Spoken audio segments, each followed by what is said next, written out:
Dans ce nouvel épisode de Carnet de voyage, l'émission podcast d'Exploration Nomade, nous allons découvrir une nouvelle facette du lac Servière. Carnet de voyage numéro 2, le lac Servière, générique.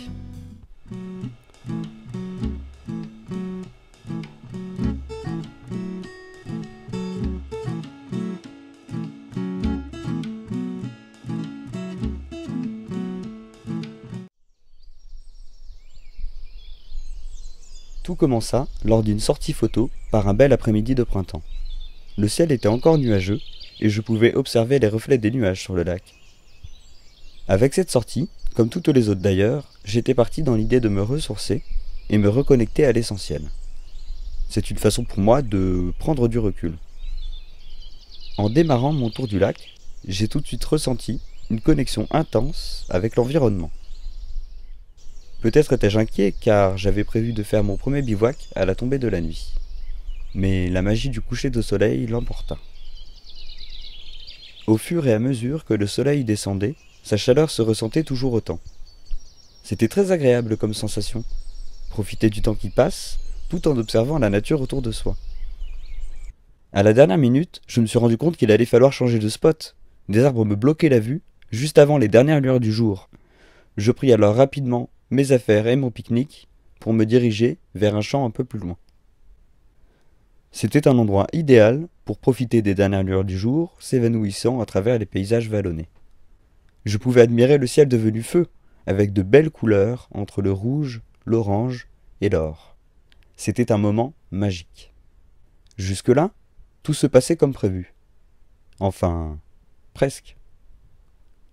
À la fin du coucher de soleil, après les dernières lueurs du jour, je suis allé chercher mes affaires de camping à la voiture. Sur le chemin, ici et là, je pouvais observer des petits insectes qui jouaient avec la lumière de ma lampe frontale. Peut-être était-ce cette connexion intense avec l'environnement ? Ces insectes me faisaient penser aux petits esprits de la forêt comme on peut en voir dans certains films. Ils sont souvent synonymes de pureté de la nature et indiquent la qualité du lieu où l'on se trouve. Je les voyais qui m'observaient tout en montant ma tente. Une fois le campement installé, je pouvais en compter une dizaine juste avant de me coucher. La lumière de la lune rendait ces petits êtres translucides. Ils étaient encore plus nombreux sur les rives du lac et à la cime des arbres. Ils flottaient même au-dessus de l'eau. Le sommeil ne venant pas, je décida alors de faire le tour du lac. C'était très agréable d'avancer avec la lumière de la lune.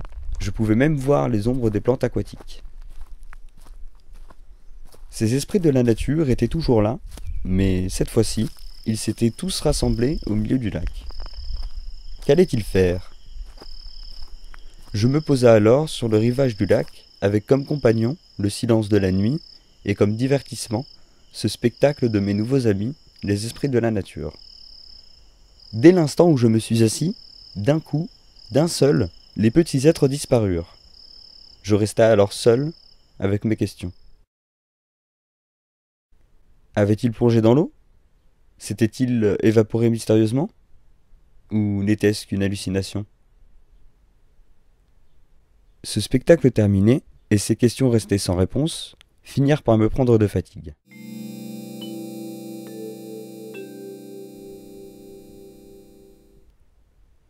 Le vent s'était estompé, et avec, le chant des oiseaux.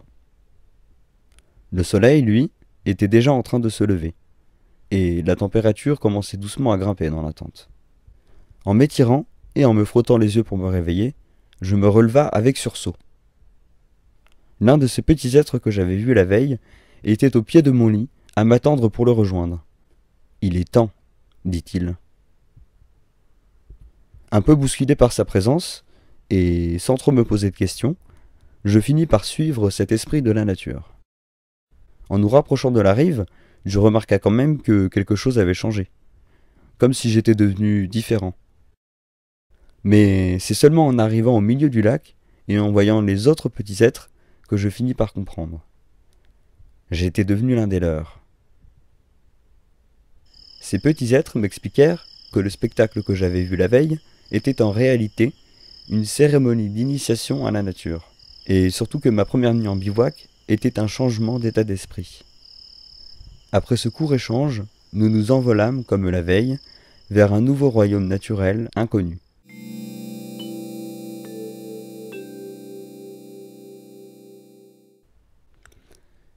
Quelque temps plus tard, un bruit étrange se fit entendre. Puis, rien.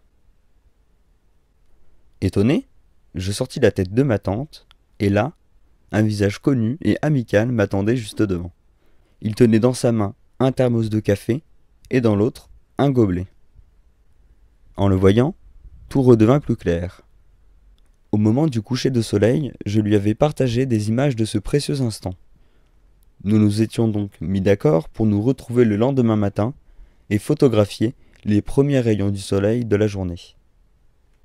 Il était 4h30 du matin quand tout cela m'est revenu. Toute cette histoire d'esprit de la nature n'était qu'un rêve, finalement. Désormais, il me restait tout juste le temps de ranger mes affaires de camping avant les premières lueurs du jour. Un peu après, au moment du café, j'ai quand même cru reconnaître, à travers la fumée, l'un de ces esprits de la forêt. Était-ce réellement que mon imagination ? Ou y a-t-il une vraie connexion avec la nature ? Ce lever de soleil après une nuit en bivouac restera un moment gravé dans ma mémoire.